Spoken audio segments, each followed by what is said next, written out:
Hi, welcome to Muzzle First. So this right here is my SIG Sauer P250 Compact.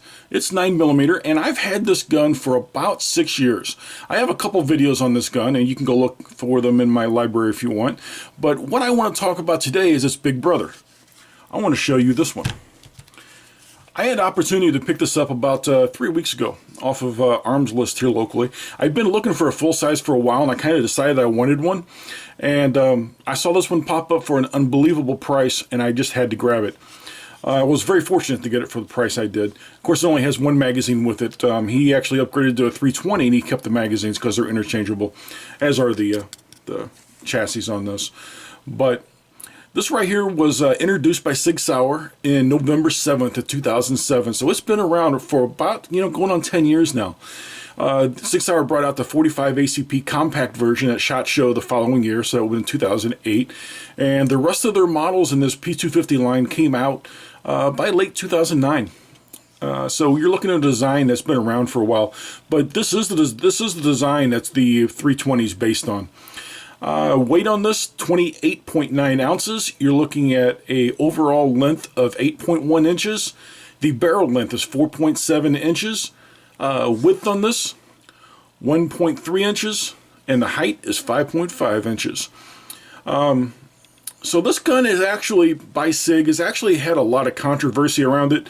When it first came out and they had the interchangeable the trigger mechanism in here. You can pull the whole trigger mechanism out and put it into a different gun. They got a lot of grief about that, and oddly that's one of the things that's praised about the 320. That was one of the requirements by the government for the 320 was the interchangeable, firing mechanism in this. But this gun did see use in at least two police forces. The Hong Kong Police Force and the United Kingdom's Cleveland Police both use this gun. So it's not, it was not widely adopted, and there were actually several police forces that canceled orders on this. You have the Dutch police canceled their order on this. The China National Police Agency and the U.S. Federal Air Marshal are the three that I'm aware of. They all three canceled their orders for this, and I think the Air Marshals might have been the most well-aired cancellation of the order. They actually stayed with the P229. They didn't upgrade to the P250. Actually, I'm not sure it would have been an upgrade, but they were looking at swapping out those 229s out for a 250, and they stayed with the 229. I actually did take this to the range. I've only had it to the range once. I don't have any range footage of it. I didn't roll video. Me and my son were at the range, but I want to show you a couple targets. Alright, so these are 27 rounds each. This target here, I wanted to show you this bottom down here. That is actually lead splatter from the steel plates that was next to it. This was down the far right of the board. And that's actually lead splatter, which I thought was pretty cool. The 45 ACP that we were shooting was really making a splatter. And 9mm does too, but that 45 just really splattered. But check out that target. This was all at 10 yards.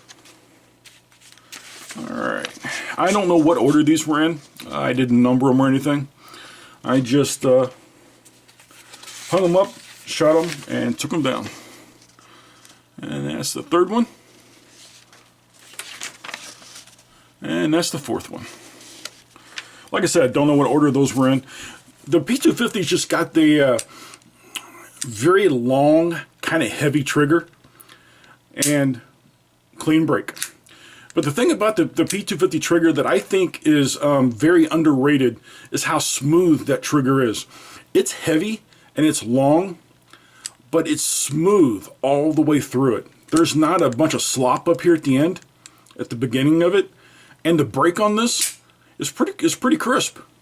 Now you do come all the way out before it resets, but you can actually, once you work with these for a while, and I've done this with the compact, so I'm already used to this trigger. It's the same trigger. You can actually stage that trigger. You can get used to where that trigger is going to break, and you can actually stage that trigger right in front of it. This gun shoots very good. The cool thing about these are, of course, the 320 is based on these. These are no longer manufactured. I think the 22 caliber version is all that they're manufacturing right now. The P250 is not even on SIG's site anymore, which is a shame. But anyway, you guys, they all have to move forward. The 320 is based on this. The magazines are interchangeable, so you can actually buy three P320 mags. They'll work in this, and most of the magazines that I see for sale now are labeled P250, P320. The guy I bought this from actually kept the extra mags for it because he upgraded to a 320. The 320 is, of course, striker fired, and it's part of the reason that you get that nice lighter trigger than what you have on this one. But like I said, the trigger on this is heavy and it's long, but it's so smooth all the way through it. I mean, it just has a nice, smooth trigger pull. There's no grit in it.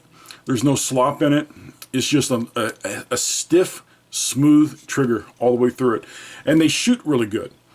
But the cool thing is you can actually buy these right now used for about the $300 mark.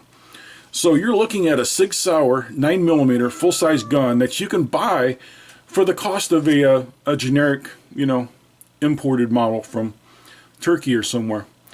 Really great value for the price, I think. And it's one of the reasons I wanted to pick one up. I actually might pick up a couple more. They make a subcompact version of that as well. And I actually wouldn't mind having one of those as well, but I was kind of happy to find this. I was happy to find this on Craigslist and on Arms List, and actually pick this up. But nothing real special about it. I just wanted to show it to you. I'll do another video and we'll break it down. If you've never seen the P250 takedown, extremely simple to pull apart.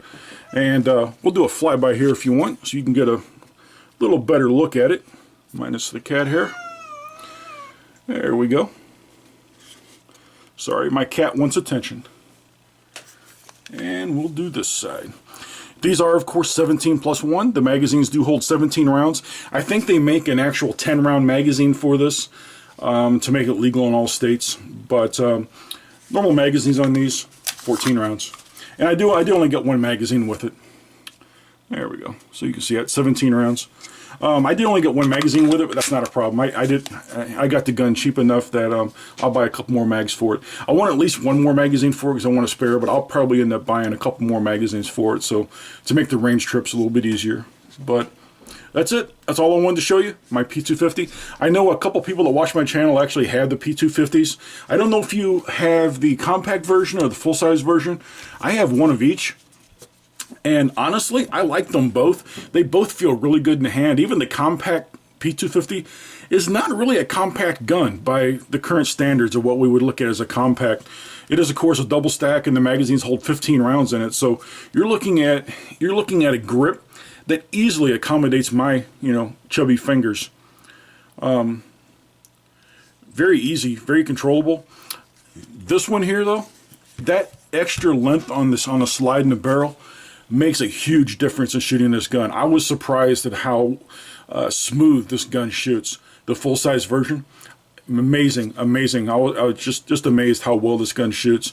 This might be my favorite full-size gun that I own at the moment. Don't tell my other guns that, but yeah, I love this gun. I only had it out the range once, and I'm going to have to take a couple other guns out with it and shoot it side by side and see how they all fare against each other, but love this gun.